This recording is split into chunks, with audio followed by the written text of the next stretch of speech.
أرسله بالحق بشيرا ونذيرا وداعيا إلى الله بإذنه وسراجا منيرا أما بعد فأعوذ بالله من الشيطان الرجيم ببركة بسم الله الرحمن الرحيم قال الله عز وجل في شان حبيبه آمرا ومخبرا إن الله وملائكته يصلون على النبي يا أيها الذين آمنوا صلوا عليه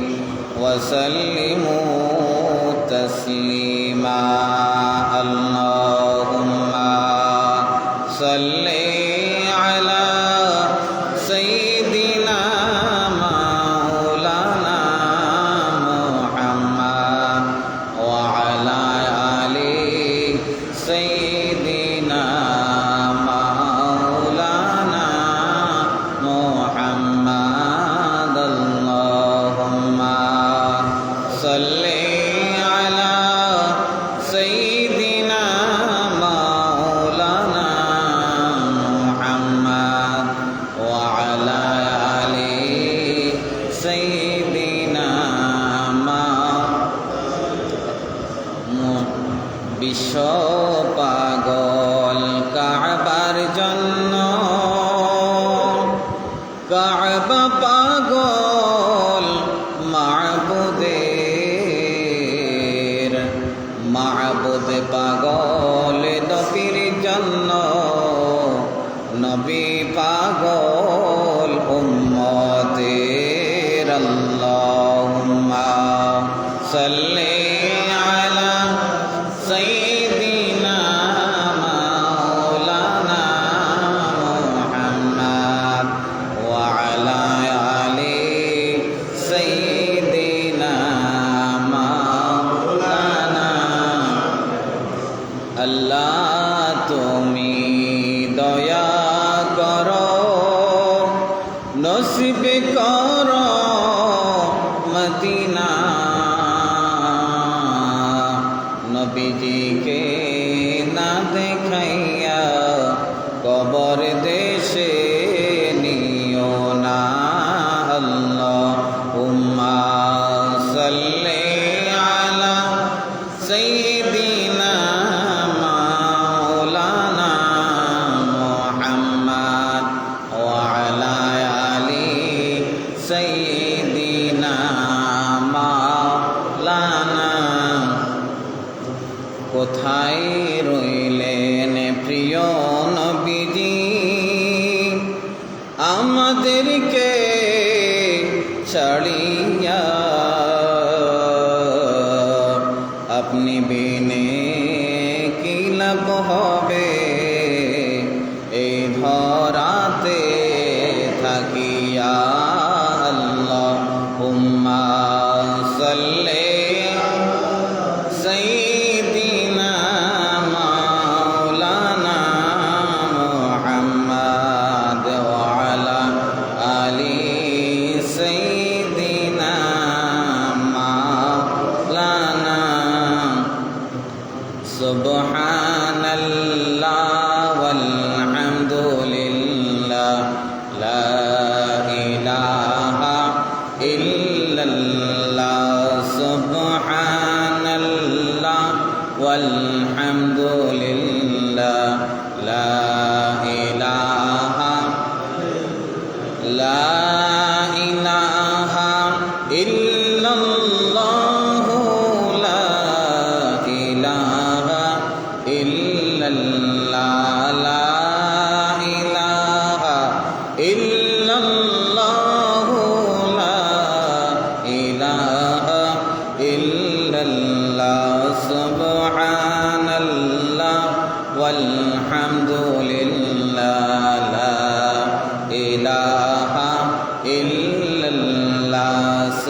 والحمد لله لا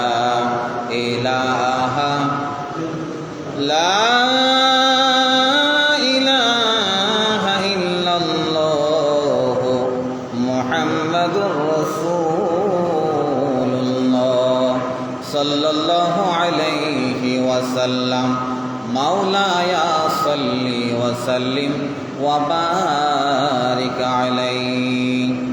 উপস্থিত সম্মানিত মুআজ্জাজ মুহতারাম, অত্র এলাকার সম্মানিত মুসল্লিন আযম, আল্লাহওয়ালা নবী প্রেমিক, অলি প্রেমিক নওজোয়ান ভাইয়েরা,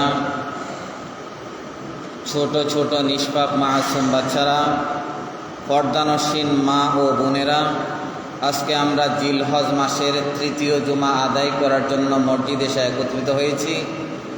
আল্লাহ রাব্বুল আলামিন এই পরিস্থিতির মধ্য দিয়েও আমাদেরকে যে মসজিদে আসার, বসার, জুমার নামাজ আদায়ের তৌফিক এনায়েত করেছেন, সেজন্য রব্বুল ইজ্জতের দরবারে সকলে শুকরিয়া তান উচ্চ আওয়াজ দিয়ে বলে আলহামদুলিল্লাহ। অগণিত অসংখ্য দরুদ ও সালাম জানাই ওই মহান নবী কান্ডারিওয়ালার দরবারে, যার উসিলায় আপনার আমার সৃষ্টি হয়েছে, যার উসিলায় আমরা দুনিয়া দেখতে পেয়েছি। সেই নবীকে রব্বুল ইজ্জত আহকামুল হাকিমিন আমাদের গুনাহগার উম্মতদের জন্য প্রেরণ করে আমাদেরকে যে সম্মান ইজ্জত দিয়েছেন, সেজন্য রব্বুল ইজ্জতের দরবারে আবারও শুকরিয়া দান উচ্চ আওয়াজ দিয়ে বলে আলহামদুলিল্লাহ। সম্মানিত মুআজ্জাজ মুহতারাম, প্রত্যেক সপ্তাহের মতো এই সপ্তাহ আমরা একটা বিষয় নিয়ে হাজির হয়েছি। আজকে আমাদের যেই বিষয়টা নিয়ে আলোচনা করা হবে সেটা হচ্ছে হালাল রিজিক ইবাদত কবুল হওয়ার অন্যতম পূর্ব শর্ত। তার মানে আমরা দৈনন্দিন জীবন পরিচালনা করার জন্য যে সমস্ত রিজিকগুলা বক্ষণ করে থাকি, যে সমস্ত খানাগুলা আমরা খেয়ে থাকি, সেই খানাগুলা আমাদের কোন মাধ্যম থেকে আসতেছে, কোত্থেকে আমাদের সেই ইনকামের সোর্সটা আসছে, সেটা আমাদেরকে বিবেচনা করতে হবে, এটা হালাল নাকি হারাম। যদি কোনো একজন বান্দার ইনকামের সোর্স যদি হালাল উপায়ে হয়, তাহলে সেই বান্দার পরিবার পরিজন সন্তান সন্ততি এগুলা খেয়ে বাঁচার পরে তিনি যে ইবাদত বন্দেগী করেন, ওই ইবাদত বন্দেগী শুধুমাত্র ইনকাম হালাল হওয়ার কারণে তার ইবাদত আল্লাহর দরবারে কবুল হবে, এটা হচ্ছে অন্যতম শর্ত। আর যদি কোনো বান্দার ইনকামের মধ্যে কোনো গরমিল থাকে, কোনো অবৈধ উপায়ের ইনকামের মাধ্যমে সে যদি ইনকাম করে, তার পরিবার পরিজন সন্তান সন্ততি যারা রয়েছে তাদের ভরণ পোষণের দায়িত্ব ব্যয়বার যদি তিনি ব্যবহার করেন, তাহলে সেই ইনকামের কারণে, সেই অবৈধ উপায়ের কারণে তার ইবাদত কবুল হবে না, সাথে সাথে তার সন্তানের ইবাদতও আল্লাহর দরবারে কবুল হবে না। সেই ব্যাপারে আজকের আলোচনা হচ্ছে। আমরা যে ইবাদত বন্দেগী করি আল্লাহর দরবারে, আমরা যে নামাজ, রোজা, হজ, যাকাত, বিভিন্ন ইবাদতের মধ্যে আমরা লিপ্ত হই, কত কষ্ট করে, কত পরিশ্রম করে আল্লাহর দরবারে আমরা নিজেকে সুপর্দ করে দিই, কত পরিশ্রমের মাধ্যমে আমরা ইবাদত বন্দেগীগুলো করে থাকি। এই ইবাদত বন্দেগী আপনার পরিশ্রম সার্থক হবে তখন যখন আপনি আপনার ইবাদতটা কবুল হওয়ার জন্য আপনার যে লাইন আপ, আপনার যে সোর্স ইনকাম যেটা, সেটা যদি আপনার বৈধ এবং হালাল উপায়ে হয়, সেই হালাল উপায়ের ইনকাম দিয়ে আপনার পরিবার পরিজন যদি আপনি চালনা করেন, তাহলে সেই ইনকামের কারণে, হালালের কারণে আপনার রিজিকও হালাল হবে, সাথে সাথে আপনার ইবাদত আল্লাহর দরবারে কবুল হবে। এই জন্য আমাদেরকে হালাল উপায়ে ইনকাম করতে হবে, হালাল বৈধ খাবার খেয়েই আমাদেরকে ইবাদত করতে হবে। এটা হচ্ছে মহান আল্লাহর নির্দেশনা। আল্লাহ রাব্বুল আলামিন পবিত্র কুরআনুল কারীমের সূরা বাকারার 172 নম্বর আয়াত রাব্বুল আলামিন ডাক দিয়ে বলেন, বিসমিল্লাহির রহমানির রহিম, ইয়া আইয়ুহাল্লাযীনা আমানু, হে ঈমানদারেরা। এখানে একটা জিনিস লক্ষণীয়, পৃথিবীর জমিনে আপনি অসংখ্য ধর্মাবলম্বী মানুষ রয়েছে, সেখানে হিন্দু বলেন, বৌদ্ধ বলেন, খ্রিস্টান বলেন, পৌত্তলিক বলেন, যাযাবর বলেন, প্রত্যেকটা মানুষকে আল্লাহ ডাক দেন নাই, শুধুমাত্র একটা জাতিকে, একটা গোষ্ঠীকে ডাক দিয়েছেন। যেই জাতিকে, যেই গোষ্ঠীকে মহান রব্বুল আলামিন তিনি ভালোবাসেন, মোহব্বত করেন এমন একটা শ্রেণীকে ডাক দিয়ে বলেন ইয়া আইয়ুহাল্লাযীনা আমানু। আওয়াজ বলুন না সুবহানাল্লাহ। তাহলে এখানে বুঝাই যাচ্ছে আল্লাহ রাব্বুল আলামিন চাইলে ইয়া আইয়ুহান নাস বলতে পারতো, হে মানুষরা, দুনিয়ার সকল মানুষ তোমরা শোনো। কিন্তু রব্বুল আলামিন কোনো ইহুদিদেরকে ডাক দিয়ে বলেন নাই, নাসারাদেরকে ডাক দিয়ে বলেন নাই, কোনো হিন্দুদেরকে ডাক দিয়ে বলেন নাই। শুধুমাত্র একটা গোষ্ঠী, একটা জাতিকে, একটা শ্রেণীকে রব্বুল আলামিন যাদেরকে মোহব্বত করেন, কাল কিয়ামতের ময়দানে যাদেরকে জান্নাত দিবেন, কাল কিয়ামতের ময়দানে যাদেরকে জাহান্নাম থেকে দূরে রাখবেন, এমন একটা দলকে, শ্রেণীকে রব্বুল আলামিন ডাক দিয়ে বলেন ইয়া আইয়ুহাল্লাযীনা আমানু, হে আমার ইমানদার মোহব্বতের বান্দারা, কুলু মিন তাইয়্যিবাতি মা রাযাকনাকুম, হে আমার মুমিন বান্দা বান্দিরা, তোমরা আমি রব্বুল আলামিন যেই রিজিক দিয়েছি, যে হালাল উপায়ের মধ্যে যে রিজিক তোমাদেরকে প্রদান করেছি, ওই হালাল রিজিক থেকে, পবিত্র রিজিক থেকে তোমরা ভক্ষণ করো। আওয়াজে বলুন না সুবহানাল্লাহ। শুধু কি ভক্ষণ করার কথা বলা হচ্ছে সেটাই নয়, বরং বলা হচ্ছে ওয়াশকুরু লিল্লাহ, তোমাদেরকে আমি যে হালাল রিজিক দিয়েছি সে হালাল রিজিক থেকে যখন ভক্ষণ করবে, যখন তোমরা খাবে, সাথে সাথে ওই ভক্ষণ করার কারণে, ওই খাওয়ার কারণে আমি রব্বুল আলামিনের প্রতি তোমরা কৃতজ্ঞ হও। আর যদি তোমরা কৃতজ্ঞতা পোষণ করো, রব্বুল আলামিন অন্য আয়াতের মধ্যে বলেছেন লা ইন শাকারতুম লা আযীদান্নাকুম ওয়া লা ইন কাফারতুম ইন্না আযাবি লাশাদীদ। হে আমার বান্দারা বান্দিরা, তোমরা শোনো, আমি রব্বুল আলামিন তোমাদেরকে যে নিয়ামত দিয়েছি, যেই রিজিক দিয়েছি, সেই রিজিক ভক্ষণ করার কারণে তোমরা যদি আমি রব্বুল আলামিনের রিজিকের শুকরিয়া আদায় করো, তাহলে আমি রব্বুল আলামিন খুশি হয়ে তোমাদের উপর সন্তুষ্ট হয়ে আমি আরো বৃদ্ধি করে দেব। আর যদি রিজিক ভক্ষণ করার পরে তোমরা যদি সেখান থেকে দূরে সরে যাও, আমি রব্বুল আলামিন শুকরিয়া আদায় না করো, তাহলে তোমরা জেনে রাখো আমার শাস্তি অত্যন্ত কঠোর। কাল কিয়ামতের ময়দানে আমি তাদের জন্য অত্যন্ত কঠিন ভয়াবহ শাস্তির আওতায় তাদেরকে এনে দেব। আওয়াজ বলুন না নাউযুবিল্লাহ। এই জন্য এখানে আরেকটা অংশ রয়েছে, ইন কুনতুম ইয়্যাহু তা'বুদুন। আল্লাহ রাব্বুল আলামিন এই আয়াতের মধ্যে সর্বপ্রথম বলেছেন তোমরা হালাল রিজিক ভক্ষণ করো, এবং আয়াতের শেষ অংশের মধ্যে বলেছেন ইয়্যাহু তা'বুদুন, তোমরা রব্বুল আলামিনের ইবাদত বন্দেগী করবে। তোমরা হালাল রিজিক ভক্ষণ করার পরেই তোমরা আল্লাহর ইবাদতের মধ্যে লিপ্ত হয়ে যাও। তাহলে এখানে দুইটা কন্ডিশন। প্রথম কন্ডিশন হচ্ছে তোমরা হালাল রিজিক অন্বেষণ করো এবং সেখান থেকে ভক্ষণ করো। দ্বিতীয় কন্ডিশন হচ্ছে হালাল রিজিক ভক্ষণ করার পরেই তোমরা রব্বুল আলামিনের ইবাদতের মধ্যে মশগুল হয়ে যাও। তাহলে এখান থেকে আমরা বুঝতে পারলাম, মুফাসসিরিন কেরামগণ বলেন যে ইবাদত বন্দেগী যদি আমরা আল্লাহর করতেই থাকি, তাহলে ইবাদত বন্দেগীগুলো আল্লাহর দরবারে কবুল হওয়ার জন্য অন্যতম শর্ত হচ্ছে রিজিকটা হালাল হতে হবে। এই জন্য আমরা যে রিজিক ইনকাম করি, আমরা আমাদের যে সোর্স, ইনকামের সোর্স যেটা, সেটা যদি হালাল না হয়, বৈধ না হয়, তাহলে আল্লাহর দরবারে আপনার ইবাদত কখনো কবুল হবে না। শুধু এই আয়াতের মধ্যে নয়, আল্লাহ রাব্বুল আলামিন অসংখ্য আয়াতের মধ্যে বলেছেন ইয়া আইয়ুহান নাস, হে মানুষরা, কুলু মিম্মা ফিল আরদি হালালান তাইয়্যিবা, বৈধ এবং হালাল যে সমস্ত খাবারগুলো রয়েছে জমিনের মধ্যে, ওই সমস্ত হালাল এবং বৈধ খাবারগুলো তোমরা ভক্ষণ করো। ওয়ালা তাত্তাবিউ খুতুওয়াতিশ শাইতান, শয়তানের পদাঙ্ক অনুসরণ করো না। ইন্নাহু লাকুম আদুউম মুবিন, কারণ শয়তান সবসময় আমাদেরকে ওয়াসওয়াসা দেয়। শয়তান সবসময় আমাদেরকে ইনকামের সময় বলে যে সুদ খাও, ঘুষ খাও, তুমি অবৈধ উপায়ে ইনকাম করো, তোমার পরিবার পরিজন চালাও। শয়তান আমাদেরকে ওয়াসওয়াসা দেয়, আমরাও আমাদের ইনকামের সোর্সটা হালাল না হারাম সেটা আমরা বিবেচনা না করি, আমরা সেখান থেকে আয় করি, সেই আয় দিয়ে আমরা নিজেও ভক্ষণ করি, আমাদের সন্তানগুলোকে আমরা পরিজন আমরা পরিচালনা করি শুধুমাত্র শয়তানের ওয়াসওয়াসার কারণে। তো কাল কিয়ামতের ময়দানে আপনার আমল নামাগুলো আপনার যখন ডান হাত অথবা বাম হাত প্রদান করবেন, যদি আপনার নসিব খারাপ হয়ে যায়, আপনার বদ আমলগুলো যদি আপনাকে বাম হাতে দেওয়া হয়, তাহলে শয়তান ওই মুহূর্তে আপনাকে সায় দিবে না, আপনার সঙ্গ দিবে না। শুধুমাত্র দুনিয়াতেই আপনাকে সঙ্গ দিবে, কারণ শয়তান চায় আপনি জান্নাতে না যাওয়ার জন্য, শয়তান চায় আপনি জাহান্নামে যাওয়ার জন্য। এই জন্য জাহান্নামে যাওয়ার জন্য যত ধরনের কাজ রয়েছে, যত ধরনের সোর্স রয়েছে, সমস্ত কাজ এবং সোর্সগুলা শয়তান আপনার দ্বারা করিয়েই শয়তান খুশি মনে আনমনে সে গান গেতে থাকে আর বলতে থাকে আমি আজ সাফল্যমণ্ডিত হয়েছি, আমি আজ সফল কাম হয়েছি, আমি আমার আল্লাহর একজন বান্দাকে আমি বিপদগামী করার কারণে। এই জন্য আমরা যখন ইনকাম করব, আমরা যখন পরিবার পরিজন চালানোর মতো সেই ক্যাপাসিটি যখন আমরা তৈরি করে নিব, তাহলে এই ইনকামের মধ্যে আমাকে সর্বপ্রথম খেয়াল রাখতে হবে, আমি যে ইনকামটা করছি, আমি যে ইনকামের সোর্সটা আমার যে হচ্ছে, সেটা আমার বৈধ উপায়ে কিনা।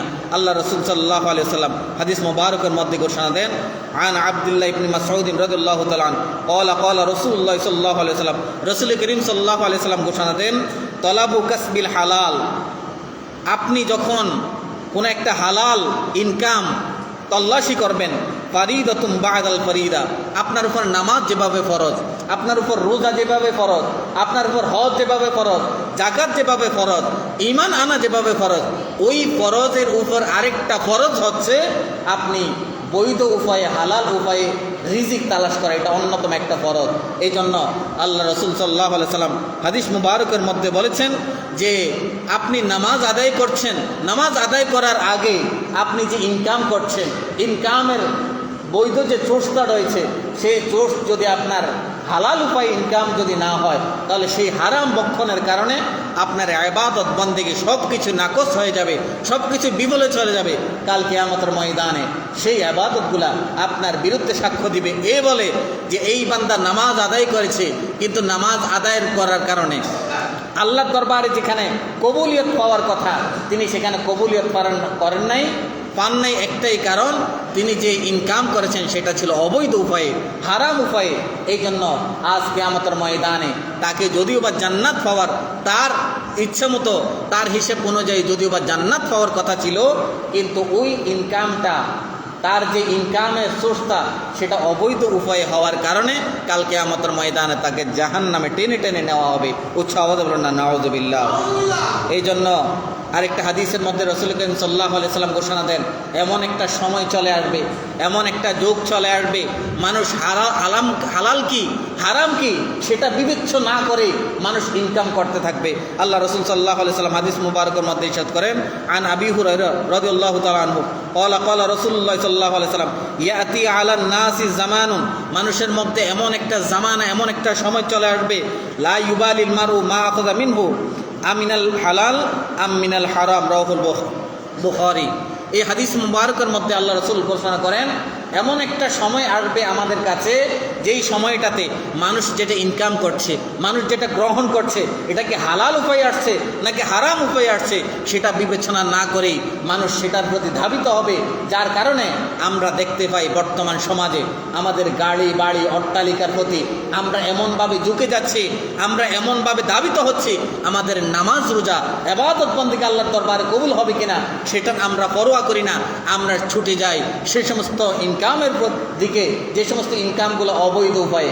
আপনি দেখেন বর্তমানে যারা রাজত্ব করছে, বর্তমানে যারা অট্টালিকার মালিক, বর্তমানে যারা কোটি কোটি টাকার মালিক, তাদের প্রত্যেকের হিসেব যদি আপনি দেখেন, প্রত্যেকের বেশিরভাগ ক্ষেত্রে তাদের ইনকামের সোর্সগুলা অবৈধ এবং হারাম উপায়ের। এই জন্য আমরা দেখতে পাই বাংলাদেশের জমিনে যে সমস্ত সরকারি চাকরিজীবী যারা রয়েছেন, বড় বড় যারা অফিসার রয়েছেন, তাদের গাড়ি বাড়ি অট্টালিকার অহরহ রয়েছে।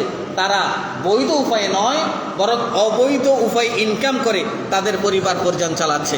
কাল কিয়ামতের ময়দানে আপনি যে দুনিয়ার মধ্যে কোটি কোটি টাকা ইনকাম করে আপনার সন্তানের জন্য রেখে যাচ্ছেন, আপনার স্ত্রীর জন্য রেখে যাচ্ছেন, এগুলা কাল কিয়ামতের ময়দানে কি উপকার আসবে? কিয়ামতের ময়দান এটা এমন একটা ময়দান, যেই ময়দানের মধ্যে ছেলে তার বাবাকে চিনবে না, সন্তান তার মেয়েকে চিনবে না, সন্তান তার স্ত্রীকে চিনবে না, স্ত্রী তার বউকে চিনবে না। এভাবে প্রত্যেকটা আত্মীয় স্বজন একে একে আপনার থেকে দূরে সরে যাবে। 30 পারার মধ্যে রয়েছে, আল্লাহ রাব্বুল আলামিন বলেন, ইয়াউমা ইয়াফিরুল মারউ মিন আখিহি ওয়া উম্মিহি ওয়া আবিহি ওয়া সাহিবাতিহি ওয়া বানিহি।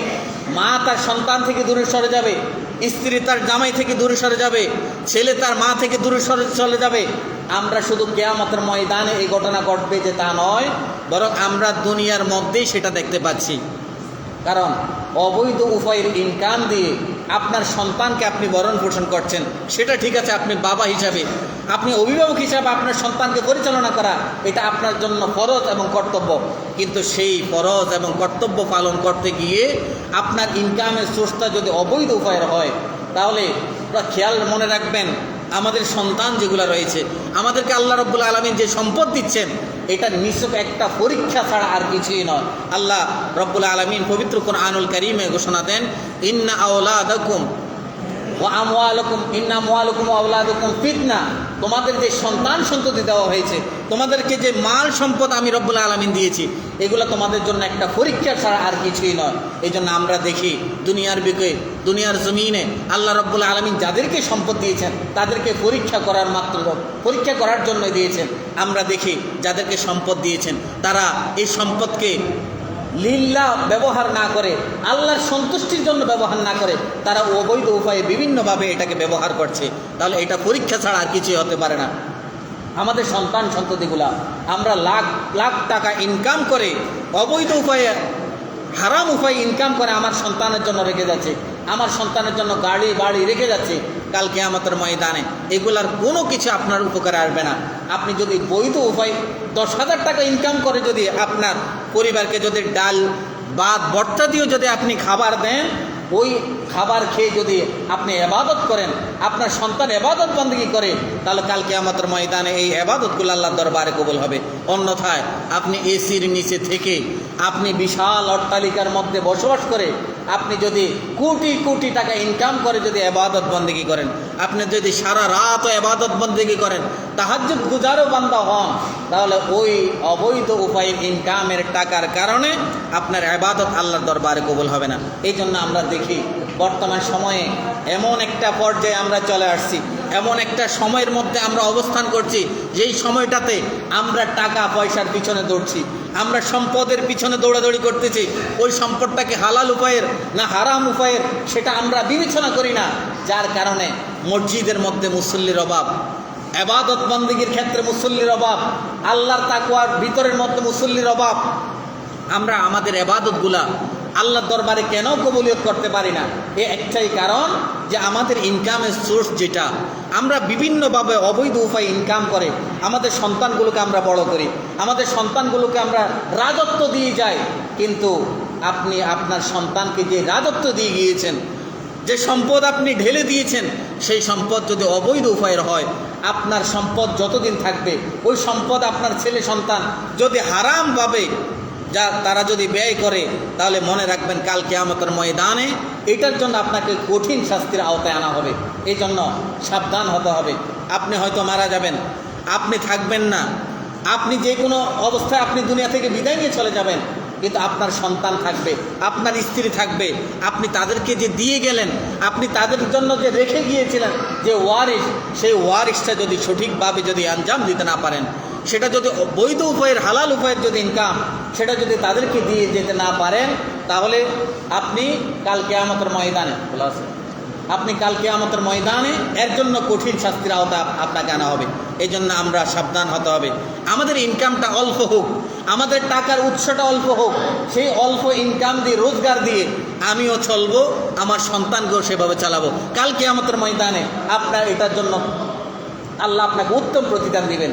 আর যদি অবৈধ উপায়ে ইনকাম হয়, সম্মানিত মুআজ্জাজ মোহতারাম, বিভিন্ন আয় আমরা বর্তমানে আমরা মনে করছি টাকা হলেই হলো। আমরা এখন পাশ্চাত্য এবং প্রাচ্যবিদদের অনুসরণ করি। তারা যেভাবে ইনকাম করে, তারা যেভাবে টাকা রোজগার করে, তারা অবৈধ উপায়ের যেভাবে সম্পদ বানায়, টাকার পাহাড় বানায়, তারা জুয়ার মাধ্যমে ইনকাম করে, ঘুষের মাধ্যমে ইনকাম করে, ক্যাসিনো খেলার মাধ্যমে ইনকাম করে, হারাম অশ্লীল নৃত্য মেয়েদের দেহ ব্যবসার নামে যে ইনকাম করে, সেই টাকাটা তাদের পাহাড় পরিমাণ করছে। তাদের জন্য কোনো হাসর নসর নেই, তাদের জন্য কোনো হিসাব নেই, কারণ তারা বিনা হিসাবে জাহান্নামে চলে যাবে। হিসাব একমাত্র মুমিনের জন্য, একমাত্র ঈমানদারের জন্য। কাল কিয়ামতের ময়দানে আপনি যদি মুমিন হয়ে থাকেন, আপনি যদি ঈমানদার হয়ে থাকেন, তাহলে হিসাব আপনার জন্য, সবার জন্য হিসাব হলেও আপনি মুমিন হিসাবে আলাদা হিসাব আপনার জন্য হবে। কারণ এই হিসাব যদি সঠিকভাবে দিতে না পারেন, আপনি কোনভাবে কিভাবে ইনকাম করে আপনার পরিবার পরিজন চালিয়েছেন, আপনার পরিবারকে কিভাবে আপনি ভরণ পোষণ জুগিয়েছেন, সেটা যদি বৈধ উপায়ের হয় তাহলে আপনি রেহাই পাবেন। অন্যথায় যেটা যদি অবৈধ উপায়ের হয়, তাহলে কাল কিয়ামতের ময়দানে নয়, শুধু এই দুনিয়াতে থাকা অবস্থায় আপনার চেহারা বিকৃত হয়ে যাবে, আপনার মৃত্যুটা কঠিন থেকে কঠিন অবস্থা হয়ে যাবে। আপনি এমন রোগার মধ্যে পড়বেন যেই রোগ রব্বুল আলামিন ক্ষমা নাও করতে পারেন। এই জন্য আমাদেরকে যতদিন আমরা হায়াতে পাবো, যতদিন আমরা দুনিয়ার মধ্যে জীবন লাভ করব, ততদিন আপনি আপনার দিকে চিন্তা করে আপনি আপনার রেজাল্টটা তৈরি করার জন্য আপনার ইনকামটা হালাল উপায়ে করবেন, এটাই আমার প্রত্যাশা। কারণ আমরা দেখি বিভিন্ন উপায়ে আমরা মানুষদেরকে ঠকাই। যেমন আপনি ব্যবসায়ী, আপনি ব্যবসা করছেন, ব্যবসার ক্ষেত্রে আপনার কোনো একজন ক্রেতা যখন আপনার কাছে যায়, তাকে ওজনে কম দিচ্ছেন, এই ওজনে কম দেওয়ার কারণে আপনার কবিরা গুনাহ হচ্ছে। কাল কিয়ামতের ময়দানে এটার জন্য আপনাকে কঠিন শাস্তির আওতায় নেওয়া হবে। আপনি ব্যবসা করছেন, আপনার পণ্যটা 2 নাম্বারই, এটা যার কাছে বিক্রি করবেন সেটা যে কোনোভাবে খুঁত রয়েছে, তাহলে এই পণ্যটা যদি আপনি ডেলিভারি দেন তাহলে এটার জন্য আপনি শাস্তির আওতায় আনা হবে। এভাবে অনেকগুলা আমরা কোনো একটা ব্যবসা করতে গেলে মিথ্যা আশ্রয় নেই। বর্তমান সমাজে, বর্তমান অবস্থার পরিপ্রেক্ষিতে আমাদের ব্যবসায়ী ভাই যারা রয়েছেন তাদের বেশিরভাগ ব্যবসায়ী হারাম ইনকামের, কারণ তারা এই ব্যবসা করার ক্ষেত্রে মিথ্যার আশ্রয় নেন। এই ব্যবসা করার ক্ষেত্রে তারা নানান প্রকার চলনার তারা আশ্রয় নেন। তারা যথাযথভাবে কাস্টমারদের সাথে সৎ ব্যবহার করেন না, ভালো ব্যবহার করেন না, মিথ্যার আশ্রয় নিয়ে থাকেন। এই সমস্ত ব্যবসা ইনকাম করে আপনার পরিবার পরিজন যদি চালনা করেন, তাহলে কাল কিয়ামতের ময়দানে আপনার ইবাদত কবুল করা হবে না। এই জন্য আজকের যে শিরোনাম আমরা বলছিলাম যে আপনি ইবাদত বন্দেগী করবেন, এই ইবাদত বন্দেগী আল্লাহর দরবারে কবুল হওয়ার একটা মাধ্যম লাগবে। সেই মাধ্যমটা হচ্ছে উত্তম রিজিক এবং হালাল রিজিক। আপনি ওযু করলেন, গোসল করলেন, পবিত্রতা অর্জন করলেন, এরপরে ইবাদত বন্দেগী করলেন, সেই ইবাদত আল্লাহর দরবারে কবুল হবে। আপনি ওযু গোসল ছাড়া যদি, আপনি পবিত্রতা ছাড়া যদি ডাইরেক্ট মসজিদে এসে নামাজ পড়েন, সেই নামাজ যেভাবে আল্লাহর দরবারে কবুল হবে না। আপনি নামাজ পড়লেন, রোজা রাখলেন, হজ করলেন, যাকাত দিলেন, দান সদকা সব কিছু করলেন, কিন্তু করার আগেই আপনার ইনকামের সোর্সটা যদি হালাল উপায়ে নেওয়া হয়, ওই ইবাদত যেভাবে কবুল হবে না, আপনার এই নামাজ রোজাও একইভাবে আল্লাহর দরবারে কবুল হবে না। এই জন্য আমাদেরকে সাবধান হতে হবে। আমরা শুধু টাকার পিছনেই দৌড়াই, টাকার পিছনে দৌড়তে দৌড়তে আল্লাহ রাব্বুল আলামিন কোরআনে বলেছেন হাত্তা জুরতুমুল মাকাবির, এই টাকার পিছনে ছুটতে ছুটতে দৌড়াতে দৌড়াতে আমরা কবরস্থানের দিকে কাছে গিয়ে চলে যাই। কবরস্থান আমাদের নিকটে চলে আসে, আমাদের মৌত আমাদের কাছে চলে আসে, কিন্তু আমাদের দৌড়ানোর সেই কমতি রাখি না। আমরা বারবার পিছনে ছুটে যাই, আমরা বারবার পিছনে দৌড়াতেই থাকি। আমাদের টাকা দরকার, আমাদের অট্টালিকা দরকার, আমাদের পাহাড় সম টাকা, দম দৌড় সব কিছু দরকার। এই দৌড়ানোর পিছনে পিছনে যাইতে যাইতে আমাদের ইবাদত বন্দেগী কোথায় চলে যায়, আমাদের নামাজ বন্দেগী কোথায় চলে যায়, আমাদের দান সদকা কোথায় চলে যায়, সেগুলো আমরা পরোয়া করি না। এই জন্য আল্লাহ রাসূল একটা হাদিস মুবারকের মধ্যে বলেছেন, বনি আদম সন্তানকে দুনিয়ার সমস্ত সম্পদ দেওয়ার পরেও সে ওই সম্পদ পাওয়ার পরে সে রাজি খুশি হবে না, সে সন্তুষ্ট হবে না একমাত্র আজরাইল না আসা পর্যন্ত। তার মানে এই হাদিস দ্বারা বোঝাচ্ছে যতদিন আমাদের মৌত না হবে, যতদিন আমাদের মরণ না হবে, ততদিন আপনার ভিতরে একটা লোভ কাজ করবে, একটা আকাঙ্ক্ষা কাজ করবে। আমার 2 তালা রয়েছে তো কি হয়েছে, আমি আরো 10 তালা করতে চাই। আমার 2 বিঘা জমি রয়েছে কি হয়েছে, আমি সেটাকে আরো 5 বিঘা করতে চাই। এভাবে আপনার যতদিন মৌত না হবে, যতদিন আজরাইল না আসবে, ততদিন আপনার ভিতরে সেই লোভ যাবে না। এই জন্য এই লোভের পিছনে ছুটতে ছুটতে আমার ইনকামের সোর্স যেটা, সেটাকে আমরা অবৈধ উপায় থেকে আমরা পাওয়ার পরেই সেটা ভরণ পোষণ করে আমরা আমাদের পরিজন চালনা করি। আল্লাহ রাব্বুল আলামিন আমাদের সবাইকে হালাল উপায় ইনকাম করে, হালালভাবে রিজিক অন্বেষণ করে, নিজে এবং পরিবার পরিজন চালনা করে দুনিয়া থেকে বিদায় নেওয়ার মতো তৌফিক এনায়েত করুন। আমিন। ওয়া আখির দাওয়ানা আলহামদুলিল্লাহি রাব্বিল আলামিন। আসসালামু আলাইকুম।